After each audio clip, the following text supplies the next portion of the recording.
Bonjour, je suis Yves Martin, ingénieur MBA.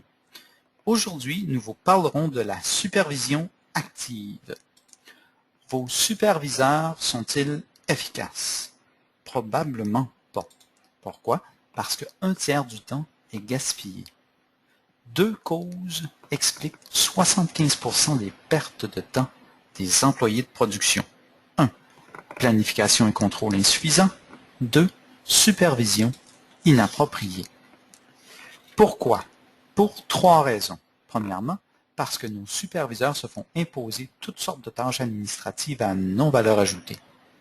Deuxièmement, parce qu'ils doivent conjuguer avec l'inefficacité de l'encadrement. Et troisièmement, parce qu'ils sont cantonnés au rôle de pompier. Dans un tel contexte, impossible pour un superviseur de faire bonne figure et de travailler en valeur ajoutée. Résumons. D'une part, lorsque nos superviseurs sont mal supportés, mal encadrés, mal préparés à travailler en valeur ajoutée, c'est comme si nous leur demandions la lune. D'autre part, les transformations dans l'économie poussent les entreprises à demander plus d'efforts à leurs superviseurs afin d'atteindre des objectifs toujours plus exigeants. Alors, que faire pour améliorer la performance de vos superviseurs? D'abord, les évaluer. Les superviseurs sont vos bras droits, ceux qui contrôlent vos opérations et vous représentent. Comme gestionnaire, vous devriez vous astreindre à les évaluer formellement. Nous voyons ici un tableau avec des critères. Dans la colonne de gauche, les attitudes à évaluer et dans la colonne de droite, les qualifications et expériences à valider. Il faudra aussi évaluer leurs connaissances et finalement, évaluer l'ensemble de votre équipe de supervision. Utilisez une matrice de performance pour voir en un coup d'œil les forces et faiblesses de votre équipe et utilisez votre matrice comme point de départ pour établir un plan de développement des compétences. Action.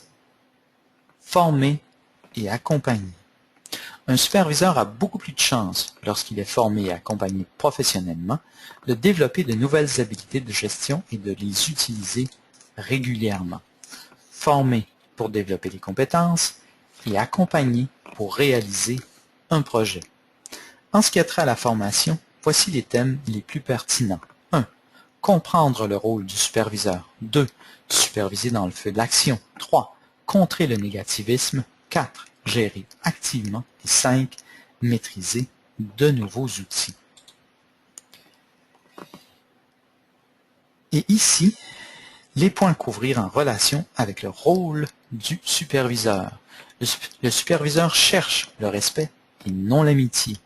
Il est juste, compétent et habile au niveau des relations interpersonnelles et s'adapte aux attentes de la direction. Le superviseur, dans le feu de l'action, doit développer de bons réflexes. Il doit apprendre à gérer toutes sortes de situations comme prendre le temps d'écouter et jouer franc jeu. Un superviseur doit aussi, en tout temps, contrer le négativisme, c'est-à-dire faire valoir à ses employés que le verre est à moitié plein et non à moitié vide.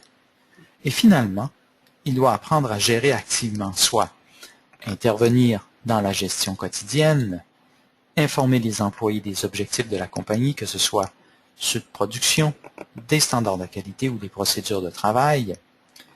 Il devra aussi suivre la production et chercher à améliorer les façons de faire le travail. Finalement, il lui faudra maîtriser de nouveaux outils comme 5S, Kanban et aménagement efficient. Expert, conseil, PME. Vous regardiez, supervision active, vos superviseurs sont-ils efficaces? Cette vidéo fait partie d'une série de présentations sur la productivité. Voyez les autres sujets à www.expertconseilpme en un mot au singulier.com. Au plaisir de vous accompagner, Yves Martin, 514-381-6502.